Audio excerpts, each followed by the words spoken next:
Hello everyone, welcome to the channel of KV teachers guild. बच्चों, आज इस video में हम 6th क्लास ज्योग्राफी का जो चैप्टर है आपका ग्लोब, लैटिट्यूड्स एंड लॉन्गिट्यूड्स, इस चैप्टर की एक क्विज करने वाले हैं। ये आप जानते हैं कि लैटिट्यूड्स एंड लॉन्गिट्यूड्स कुछ हमारी इमेजिनरी लाइंस हैं ग्लोब के ऊपर। आपने ये इसलिए ड्रॉ की हुई है ताकि आप ग्लोब को, अर्थ को ईजिली स्टडी कर सके। अर्थ के ऊपर कहीं एक्चुअल में ये लाइन ड्रॉ नहीं की गई है। इनसे आप किसी भी प्लेस को लोकेट कर सकते हैं, different time zone, different heat zone decide होते हैं। तो ये बहुत डिटेल में हम लोग चैप्टर में पढ़ चुके हैं। होपफुली चैप्टर आप सभी ने समझ लिया होगा। अब बारी है इसके टेस्ट की। देखते हैं कि कितना आपको याद है। देयर विल बी 25 क्वेश्चंस, क्योंकि बहुत बड़ा चैप्टर है। 25 क्वेश्चंस, इंपॉर्टेंट क्वेश्चंस जो हैं इससे बन सकते हैं, और वो आपके MCQ, मल्टीपल चॉइस क्वेश्चंस की फॉर्म में होने वाले हैं। आपको ऑप्शंस दिए जाएंगे, आपको करेक्ट ऑप्शन चूज करने हैं। कॉपी पेंसिल लेके अपने पास बैठिए। In the end of the video आपको करेक्ट आंसर्स बताए जाएंगे ताकि आप चेक कर सके। Okay, let's begin. कोई भी बच्चा नया हो चैनल पर तो आप सब्सक्राइब कर लीजिए, बेल आइकन को प्रेस कर लीजिए, जिससे कि नेक्स्ट टाइम कोई भी वीडियो आए आपकी तो आप उसको मिस ना करें। First question is, what is called a needle fix through the globe in a tilted manner. Globe अगर आपने देखा हो स्फेरिकल शेप में होता है, और उसमें एक यहाँ से निडल फिक्स की होती है थोड़ा टिल्टेड मैनर में। बिल्कुल ऐसा नहीं कि ऐसे होती है वो, ग्लोब बिल्कुल सीधा नहीं होता कभी भी, ऐसा है ना। तो ये जो निडल फिक्स की जाती है, सुई जैसी जो फिक्स की जाती है थोड़ा सा टिल्ट करके, इसे क्या कहा जाता है? आपके ऑप्शंस हैं ऑर्बिट, इसे हम ऑर्बिट कहते हैं, बी एक्सिस, इसको एक्सिस कहते हैं, या फिर सी लैटिट्यूड। और ये क्यों टिल्टेड है, ये आप फर्दर जो हमारे चैप्टर्स हैं इसके आगे उसमें बहुत देखेंगे भी कि ये कितने डिग्री पे है। 66.5 डिग्री पर ये टिल्टेड होती है ऑर्बिटल प्लेन के साथ। खैर, ये बाद के चैप्टर्स में है, अभी सिर्फ आपको इसका नाम पता होना चाहिए। इसे ऑर्बिट कहते हैं, एक्सिस कहते हैं, या फिर लैटिट्यूड कहते हैं। Next question, earth moves from, earth किस डायरेक्शन से किस डायरेक्शन में मूव करती है? West to east, east to west, north to south. देखिए, अब आप 6th क्लास में आ गए हैं, आपको डायरेक्शन मैथ्स में भी, आपके SST सोशल स्टडीज़ के किसी भी सब्जेक्ट में, या फिर साइंस में भी कहीं भी देखने को मिल सकती है। तो एक चीज़ हमेशा ध्यान रखिएगा, जब भी आप डायरेक्शन पढ़ते हैं, पेपर के ऊपर डायरेक्शन हमेशा फिक्स्ड होती है। आपके राइट हैंड की तरफ हमेशा ईस्ट होगा, लेफ्ट हैंड की तरफ हमेशा वेस्ट होगा, ऊपर की तरफ हमेशा नॉर्थ होगा, और नीचे की तरफ हमेशा साउथ होगा। ओके, ये आप याद रखिएगा। आपको कोई भी चीज़ अगर बताई जाएगी डायरेक्शन से रिलेटेड तो बहुत ईजी रहेगा समझने में। पेपर के ऊपर हमेशा डायरेक्शन यही रहती है, आप कैसे भी बैठे हो, आप ईस्ट की तरफ फेस करके बैठे हो, west north south doesn't matter, paper के ऊपर डायरेक्शन यही रहेगी। तो अर्थ कैसे मूव करती है? वेस्ट टू ईस्ट ऐसे घूमती है, ईस्ट टू वेस्ट या फिर ईस्ट से वेस्ट की तरफ ऐसे घूमती है, या फिर नॉर्थ टू साउथ ऊपर से नीचे की तरफ ऐसे घूमती है। अर्थ गोल होती है, किस डायरेक्शन से किस डायरेक्शन में वो मूव करती है? वेस्ट से ईस्ट की तरफ, मतलब इधर से इधर, ईस्ट टू वेस्ट, या फिर north to south. Okay, next question, what divide the earth into 2 equal parts? Northern hemisphere and southern hemisphere. Again, अगर आपको डायरेक्शन याद है, नॉर्दर्न आपको पता होगा ऊपर वाला होता है, साउदर्न नीचे वाला होता है। तो अर्थ के बीच में एक लाइन ड्रॉ की जाती है जो उसको 2 पार्ट में डिवाइड करती है। ऊपर होता है नॉर्दर्न हेमिस्फेयर और नीचे होता है साउदर्न हेमिस्फेयर। तो ये जो बिल्कुल बीच से एक लाइन ड्रॉ की गई है 2 इक्वल पार्ट में अर्थ को ड्रॉ करती हुई, इसका नाम क्या है? आपके ऑप्शंस हैं, A tropic of Capricorn, B tropic of Cancer, या फिर सी इक्वेटर। कौन सी वो लाइन है जो अर्थ को 2 इक्वल पार्ट्स में डिवाइड करती है? Northern hemisphere, southern hemisphere, Tropic of Capricorn, Tropic of Cancer, tropic of equator. Okay, next question. Actually ये तीनों ही आप जानते होंगे, ये तीनों ही लैटिट्यूड्स हैं और हमारे, ओके, नाम पता होने चाहिए आपको, और किनकी क्या डिग्रीज हैं ये भी पता होना चाहिए। अगला क्वेश्चन है, all parallel circles from the equator up to the poles are called. Equator ये होती है आपके बिल्कुल बीच से जो लाइन जाती है, इससे बहुत सारी पैरेलल लाइंस जाती है नीचे से ऊपर की तरफ। ये पोल है आपके, ऊपर और नीचे, ये नॉर्थ पोल है, नीचे साउथ पोल है ऑब्वियसली। तो ये जो लाइंस हैं इतनी सारी पैरेलल्स, इनको हम क्या कहते हैं?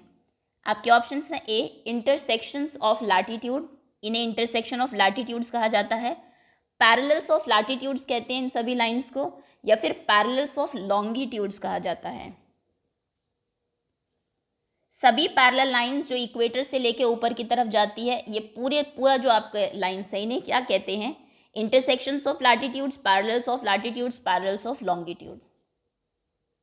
Next question, latitudes are measured in, latitude को हम किस उसमें मेजर करते हैं? डिग्रीज में, किलोमीटर्स में, लाइट ईयर में। तीनों ही मेजरिंग यूनिट है आपकी। तो अगर मैं आपको कोई भी लैटिट्यूड ड्रॉ करके दिखाती हूँ तो इसका नाम किस उसमें रखा जाता है? इसका नाम मान लीजिए 30 है तो 30 डिग्री कहेंगे हम, 30 किलोमीटर कहेंगे, या 30 लाइट ईयर कहेंगे। Okay, next 6th question is, name one of the following parallel of latitude as Tropic of Cancer. इनमें से किस लैटिट्यूड को ट्रॉपिक ऑफ कैंसर कहा जाता है? आपके ऑप्शंस हैं 0 डिग्री, 0 डिग्री के आगे आप नॉर्थ और साउथ नहीं लिखते क्योंकि वो तो 0 है, बिल्कुल उसमें कोई है नहीं, बिल्कुल बीच की लाइन है। 23 डिग्री 30 मिनट साउथ, मतलब 23.5 डिग्री साउथ, 23.5 डिग्री, देखिए ये डिग्री होती है और इसके बाद मिनट्स लिखी जाती है। 30 मिनट्स मतलब हाफ डिग्री, क्योंकि 60 मिनट्स में 1 डिग्री आपका बनता है। तो 23 डिग्री 30 मिनट्स नॉर्थ, या फिर 66 एंड 30 मिनट्स नॉर्थ। ये अगर अर्थ है, 0 डिग्री बिल्कुल बीच में है, 23.5 साउथ मतलब नीचे, ये है 23.5 साउथ। ओके, या फिर 30 मिनट्स आप ऐसे भी लिख सकते हैं। अगर एग्जाम में ऐसा भी आया तो 30 मिनट्स मतलब हाफ डिग्री, ये ध्यान रखिएगा। इसका नाम ट्रॉपिक ऑफ कैंसर है, या फिर 23.5 नॉर्थ का नाम ट्रॉपिक ऑफ कैंसर है, या 66.5 66.5 डिग्री नॉर्थ का नाम ट्रॉपिक ऑफ कैंसर है। एक चीज़ और आपको पता होनी चाहिए, ट्रॉपिक ऑफ कैंसर वो लाइन है जो इंडिया के बिल्कुल बीच से पास होती है। ओके, खैर next question, Arctic circle eight dash of the equator. Arctic circle भी एक लाइन का नाम है, ये इक्वेटर के कितने डिग्री पर है? आपके ऑप्शंस हैं 66.5 degree north, 66.5 66.6 degree south, 23.5 degree north, 23.5 degree north. Equator के किस तरफ है ये? 66.5 डिग्री नॉर्थ मतलब ऊपर यहाँ पर नॉर्थ, या फिर 66.6 डिग्री नॉर्थ इससे ऊपर, या फिर 23.5 साउथ, ये साउथ का था, या फिर 23.5 डिग्री नॉर्थ। आर्कटिक सर्कल किसका नाम है? सिर्फ आपको 5 लाइंस के 5 लैटिट्यूड्स के नाम याद करने हैं। एक 0 डिग्री के, एक 23.5 डिग्री नॉर्थ के, एक 66.5 डिग्री नॉर्थ का नाम याद रखना है, एक 23.5 डिग्री साउथ का, और एक 66.5 डिग्री साउथ का। इन 5 के नाम आपको पता होने चाहिए, बहुत इंपॉर्टेंट है। आगे आप ग्लोब को भी स्टडी करेंगे, उसमें भी बहुत काम आएंगे ये। नेक्स्ट क्वेश्चन है, which zone receives the maximum heat. किस जोन को सबसे ज़्यादा हीट मिलती है, कहाँ पर सबसे ज़्यादा गर्मी रहती है? आपके ऑप्शंस हैं A temperate zone, B frigid zone, C torrid zone. आप जानते हैं जो हमारे लैटिट्यूड्स हैं, लाइंस जो हैं, इनके अकॉर्डिंग हमने अर्थ को अलग अलग जोन्स में डिवाइड कर दिया है कि इसके बीच में जो जोन होगा उसका क्या नाम होगा, यहाँ पे जो होगा उसका क्या नाम होगा, सबसे ऊपर जो होगा उसका क्या नाम होगा, जहाँ को जिस पर जितनी हीट मिलती है। ये भी ऑब्वियस है, अगर सन यहाँ पे है तो ये जो सेंटर वाला एरिया यहाँ पे सबसे ज़्यादा, इस एरिया को सबसे ज़्यादा हीट मिलती है, तो इसका क्या नाम है? Temperate zone, frigid zone, torrid zone. और जितना पोल्स पे जाते जाएंगे ऊपर की तरफ उतना ही हीट कम होती जाएगी, इसलिए देखिए पोल पे हमेशा बर्फ जमी रहती है क्योंकि सनरेज वहाँ पे बहुत कम जाती है। खैर यहाँ पे आपसे जोन का सिर्फ नाम पूछा है। Next, the angle of sun's rays goes on towards the poles, dash goes towards the pole. Sun rays जो है, सूरज की किरणें पोल की तरफ क्या होती है? आपके ऑप्शन से डिक्रीज, इंक्रीज, बढ़ती जाती है, उनका एंगल बढ़ता है, डिक्रीज एंगल कम होता है, या फिर एंगल सेम रहता है। यह आपका सेंटर है अर्थ का, इक्वेटर है, ये पोल्स हैं। तो सन की जो रेज हैं वो पोल की तरफ उनका एंगल बढ़ता है, कम होता है, या फिर उतना ही रहता है, चाहे कहीं पे भी हो, सन की रेज हर जगह इक्वल जाती है। 10th question, which of the following zone is situated between 66.5 south, जिसको हम अंटार्कटिक सर्कल कहते हैं, एंड पोल। ये देखिए ये आपकी अर्थ है, इक्वेटर ये मान लीजिए 0 डिग्री, 66.5 साउथ मतलब ये रहा 66.5 डिग्री साउथ मतलब नीचे की तरफ, ध्यान रखिएगा, एंड पोल, इसके बीच का जो एरिया है इसे हम क्या कहते हैं? आपके ऑप्शन हैं torrid zone, temperate zone, frigid zone. और ये बहुत इजी है याद करना अगर आपने वीडियो देखी है तो। एक्चुअली नाम जो इनके रखे गए हैं वो हीट के अकॉर्डिंग ही रखे गए हैं कि कहाँ पर कितनी हीट मिलती है। इसका नाम आप बताइए। 66.5 साउथ एंड पोल, और ये भी आपको पता होगा 66.5 नॉर्थ और पोल के बीच का जो एरिया है, इन दोनों का नाम सेम ही होता है ना। इन्हें क्या कहते हैं? Torrid zone, temperate zone, frigid zone. 11th question. अच्छा ये देखिए जोन आप एक बार देख लीजिए, ये इक्वेटर है, इक्वेटर ट्रॉपिक ऑफ कैंसर और ट्रॉपिक ऑफ कैप्रिकॉर्न के बीच में जो एरिया होता है उसे हम टॉरिड जोन कहते हैं, क्योंकि बहुत ज़्यादा गर्मी यहाँ पर होती है। सन की रेज बिल्कुल सीधी यहाँ पे जाती है। जैसे जैसे ऊपर जाते जाओगे एंगल कम होता जाएगा, सन की रेज टेढ़ी होके जाएगी, ठंड बढ़ती जाएगी। तो उसके बाद ट्रॉपिक ऑफ कैंसर और आर्कटिक सर्कल, ये जो है इसके बीच वाले को हम टेम्परेट जोन कहते हैं, क्योंकि नॉर्मल यहाँ पे मौसम रहता है, ना बहुत ज़्यादा ठंड ना बहुत ज़्यादा गर्मी, लेकिन ऊपर तो बिल्कुल ही नहीं जाता। इसको फ्रिजिड जोन कहते हैं। जैसे फ्रिज होता है ना, जमा हुआ होता है, ऐसा ये एरिया बिल्कुल जमा हुआ होता है, क्योंकि यहाँ पे तो ऐसे लगा लीजिए सन की रेस ऐसे निकल जाएगी यहाँ से, है ना। कई बार तो यहाँ पे जाती नहीं है, बिल्कुल बर्फ ही जमा रहता है। और ये भी आप आगे देखेंगे कि यहाँ पे 6 महीने दिन और 6 महीने रात होती है, मतलब 6 महीने तो बिल्कुल सन दिखाई ही नहीं देता। उसका रीज़न क्या है वो भी आप ज्योग्राफी में देखेंगे आगे। तो ये आपके हीट जोन्स हैं, बहुत इंपॉर्टेंट है, याद कर लीजिए। नेक्स्ट अगला क्वेश्चन है आपका, which of the following is called the prime meridian. अब हम लॉन्गिट्यूड्स के बारे में आते हैं, लैटिट्यूड्स का सब कुछ आप पढ़ चुके हैं। इनमें से किस लाइन का नाम प्राइम मरीडियन है? आपके ऑप्शंस हैं 23 and 30 degree north, 23 degree 30 minute south मतलब 23.5 डिग्री साउथ, 82.5 डिग्री ईस्ट, या फिर 0 डिग्री लॉन्गिट्यूड। प्राइम मरीडियन कौन सा है इनमें से? Okay next, what divide the earth into the eastern and western hemisphere. ये देखिए, ये अर्थ है, बीच में एक लाइन खींचेंगे तो नॉर्दर्न और साउदर्न हेमिस्फेयर बनता है, लेकिन एक लाइन फिर ऐसे भी खींची जाती है। तो एक लाइन हमने ड्रॉ कर दी जिससे हम अर्थ को किस 2 पार्ट में डिवाइड करते हैं। इसके इधर ईस्टर्न हेमिस्फेयर है, इसके इधर वेस्टर्न हेमिस्फेयर है। तो वो कौन सी लाइन है जो इसको ईस्टर्न और वेस्टर्न हेमिस्फेयर में डिवाइड करती है? इस लाइन का नाम बताइए। आपके ऑप्शन हैं इक्वेटर, इसे भी इक्वेटर कहते हैं, प्राइम मेरिडियन, या फिर 82 डिग्री 30 मिनट्स ईस्ट। इस लाइन का क्या नाम है? Next question, in which ocean are Tonga island situated. Tonga islands किस ओशन में सिचुएटेड है? ये एक एग्जाम्पल आपको दिया हुआ है आपकी बुक में। तो किस ओशन में है ये? आपके ऑप्शन हैं Indian ocean, Atlantic ocean, Pacific ocean, या फिर नन। 2 आइलैंड्स के नाम बताना, टोंगा एंड मालदीव्स, अगर आपको आपने चैप्टर अच्छे से पढ़ा है। और जैसा कि मैं हमेशा कहती हूँ एनसीईआरटी की एक लाइन से भी क्वेश्चन बन जाता है एग्जाम में, एक लाइन इंपॉर्टेंट है। टोंगा आइलैंड कौन से ओशन में है? आइलैंड्स क्या होते हैं? ओशन के बीच में थोड़ी सी जगह होती है, मान लीजिए पानी ही पानी है चारों तरफ, बीच में थोड़ी सी ज़मीन मिल गई, यहाँ पे थोड़ा ग्रीनरी होती है, ज़मीन होती है, तो इसको हम लोग आइलैंड कहते हैं। लोग रहते हैं वहाँ पर, चारों तरफ बाकी पानी ही पानी आपको दिखेगा। तो एक आइलैंड है Tonga ocean, A, B, C या D। Okay next, in which ocean are Mauritius island situated. अब ये भी क्वेश्चन बन गया क्योंकि दोनों के नाम आपको दिए हुए हैं। मॉरिशस आइलैंड किस ओशन में सिचुएटेड है?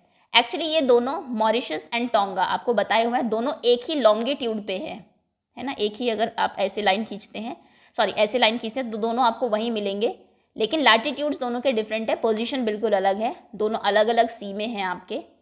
तो मॉरिशस आइलैंड कहाँ पे है? इंडियन ओशन में, अटलांटिक ओशन में, पैसिफिक ओशन में। In which ocean are Mauritius island situated? Indian, Atlantic, Pacific. 15th question, what time does earth take rotating from 1 degree longitude to next longitude? Very important question, और इसके basis पर कई सारे आपको questions भी solve करने के लिए आते हैं कि प्राइम मेरिडियन पे इतना टाइम हुआ, मान लीजिए 12 बजे हैं, 12 o'clock, तो इंडिया में कितना टाइम होगा उस टाइम पर, है ना। तो आपको अगर इंडिया का डिग्री पता है, किस डिग्री से वहाँ का स्टैंडर्ड टाइम लिया गया, तो आप निकाल सकते हैं। लेकिन आपको ये पता होना चाहिए 1 डिग्री पे, मान लीजिए ये अर्थ है, ये हमारी प्राइम मेरिडियन है 0 डिग्री, तो 1 डिग्री ईस्ट में कितना टाइम होगा और 1 डिग्री वेस्ट में कितना टाइम होगा। आपको पता है वेस्ट हमेशा पीछे चलता है, माइनस यहाँ पे अगर यहाँ पे 12 बजे हैं तो यहाँ पे अभी तक 12 नहीं बजे होंगे, और ईस्ट की अगर हम बात करें ये टाइम से आगे चलता है। ये भी आपको पता होना चाहिए कि ईस्टर्न हेमिस्फीयर में टाइम आगे होता है अहेड ऑफ प्राइम मेरिडियन के टाइम से, और वेस्टर्न में हमेशा पीछे होता है। अगर आप प्राइम मेरिडियन के इधर है, जैसे इंडिया इधर है, हम भारत की बात करें तो यहाँ पे हम उनसे आगे चलते हैं, लेकिन अगर हम इधर की बात करें मान लीजिए अमेरिका, तो अमेरिका बहुत पीछे चलेगा। हमारे यहाँ जो है नेक्स्ट डे जो है वो पहले हो जाता है, उनके यहाँ प्रीवियस डेट ही चल रही होती है तभी तक। खैर क्वेश्चन आपका यहाँ पे अलग है। क्वेश्चन कह रहा है 1 डिग्री में कितने लैटिट्यूड की 1 डिग्री में कितने मिनट्स का डिफरेंस होता है। 4 minutes, 15 minutes, 10 minutes. Very important question, ये लास्ट में आपको दिया हुआ है आपकी बुक में। ओके अगर मैं कहूँ कि अभी इंग्लैंड में जहाँ से स्टैंडर्ड टाइम लिया गया है वहाँ पे 1 बजे हैं, 1 o'clock, और किसी प्लेस का नाम आपको बताए जो कि 10 डिग्री पे है, मान लीजिए 10 डिग्री ईस्ट पे है, वहाँ पे आपसे पूछा जाए क्या टाइम हुआ होगा, तो आप देखेंगे कि 1 डिग्री में कितना टाइम का डिफरेंस रहता है, उससे इसको मल्टीप्लाई कर देंगे, जो भी आंसर आएगा 1 o'clock में उसको ऐड कर देंगे, तो आपको वहाँ का टाइम पता लग जाता है। ये अगर आपको कॉन्सेप्ट समझना है, अगेन हम सेइंग आप इसके चैप्टर एक्सप्लेनेशन की वीडियो देखेंगे। Next question is what is the time difference between the time of Dwarka in Gujarat and of Dibrugarh in Assam. ये भी आपको एनसीईआरटी में बताया गया है कि इंडिया के जो जोग्राफिकली बहुत ही वास्ट है ये, इन्होंने एक जगह का नाम ले लिया जो कि ईस्ट में है, डिब्रूगढ़ आसाम में, और इधर इधर यहाँ पर गुजरात में द्वारका है। तो दोनों के टाइम में कितना डिफरेंस है? आपके ऑप्शंस हैं 2 घंटे का, 1 hour 30 minutes का, 1 hour 45 minutes का, 5 hours 30 minutes का। द्वारका इन गुजरात एंड डिब्रूगढ़ इन आसाम, दोनों प्लेसेस में कितने टाइम का डिफरेंस होता है? 2 hours, 1 hour 30 minutes, 1 hour 45 minutes, 5 hours 30 minutes। मतलब यहाँ पे अगर सनराइज हो गया सुबह 7 बजे तो यहाँ पर उतने टाइम के बाद होगा, लेकिन क्योंकि इंडिया का एक ही स्टैंडर्ड टाइम है, बहुत पहले जब ब्रिटिशर्स थे तो कहा गया था 2 टाइम ले लो क्योंकि बहुत ज़्यादा डिफरेंस है इधर, लेकिन फिर हमने एक ही टाइम माना ताकि यूनिटी रहे। और वो स्टैंडर्ड टाइम कहाँ से लिया गया ये भी आपको पता होगा। तो लेकिन टाइम दोनों जगह दोनों की क्लॉक सेम ही शो करेगी।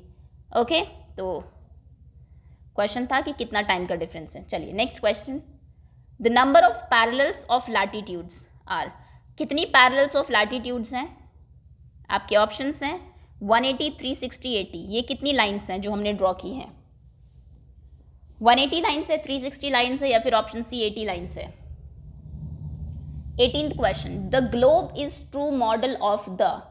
ग्लोब किसका मॉडल है? आपके ऑप्शंस हैं पूरे यूनिवर्स का, अर्थ का, या फिर सोलर सिस्टम का। ग्लोब की डेफिनेशन भी आ जाती है, व्हाट इज ग्लोब। तो यही डेफिनेशन है कि ग्लोब एक मॉडल बनाया हुआ है स्टडी करने के लिए। यूनिवर्स को स्टडी करेंगे आप इससे, अर्थ को करेंगे, या फिर solar system. 19th question, the prime meridian passes through. Prime meridian वो एक लाइन है जहाँ से जिसको हमने 0 डिग्री लॉन्गिट्यूड में माना है। पूरे वर्ल्ड का जो स्टैंडर्ड टाइम है वो वहीं से लिया जाता है। तो वो किससे पास होती है?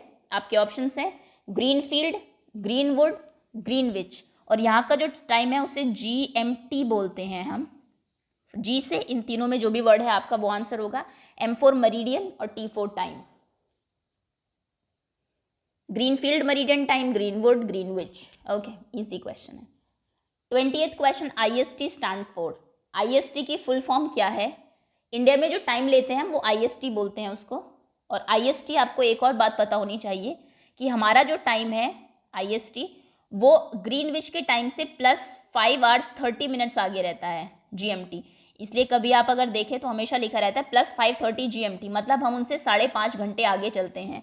अगर वहाँ पर 12 बजे हैं तो हमारे यहाँ शाम के 5:30 बजे होंगे। अगर वहाँ पे 1 बजे हैं तो हमारे यहाँ 6:30 बजे होंगे। ओके, इंग्लैंड के ग्रीनविच में जब जितना टाइम होता है हम उनसे 5.5 घंटे आगे है इंडिया का जो स्टैंडर्ड टाइम है। ओके, ये इंपॉर्टेंट है, इसको भी याद रखिएगा, शायद से क्वेश्चन लिखा नहीं है आगे मैंने। खैर, IST की full form internet specific time, Indian standard time, India specific time. IST stand for internet specific time, Indian standard time, India specific time. Next 21st question, Dibrugarh is located in. Dibrugarh कहाँ पर है? ये तो पहले भी बता चुके हैं, आसाम में अरुणाचल प्रदेश नागालैंड। अगर आपने क्वेश्चन ध्यान से सुना है लास्ट तो आप आंसर कर देंगे Assam, Arunachal Pradesh, Nagaland. Next question, how many time zone are in Russia. आपको बताया गया था, एक प्रॉपर पिक्चर दी हुई है, जैसे इंडिया में एक स्टैंडर्ड टाइम है, लेकिन कुछ कंट्रीज ऐसी है, इतनी वास्ट है, अगर आप रशिया को देखें कि इधर से इधर तक पूरे एशिया और यूरोप के ऊपर वो फैली हुई है। तो रशिया में अगर एक इधर का सिटी है और एक इधर सिटी है कॉर्नर में, दोनों में लगभग 12 घंटे से ज़्यादा का डिफरेंस होगा। अगर यहाँ पे दिन है तो यहाँ पे रात होगी, इतना डिफरेंस रहता है एक ही देश के दो शहरों में। तो यहाँ पे एक टाइम हम ले लें ऐसा तो पॉसिबल ही नहीं है।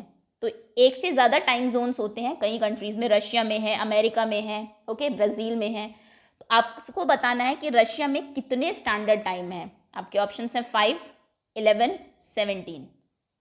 मतलब देश में 5 अलग अलग टाइम चलते हैं एक ही कंट्री में। जैसे हम इंडिया की बात करें और कहे कि गुजरात में अलग टाइम है, एमपी में अलग टाइम है और यूपी में अलग टाइम है। यूपी में मान लीजिए 12 बजे हैं और आपका जो अरुणाचल प्रदेश है वहाँ पे 1 बज गया है। हमारे यहाँ ऐसा नहीं होता क्योंकि इंडिया में एक ही स्टैंडर्ड टाइम है।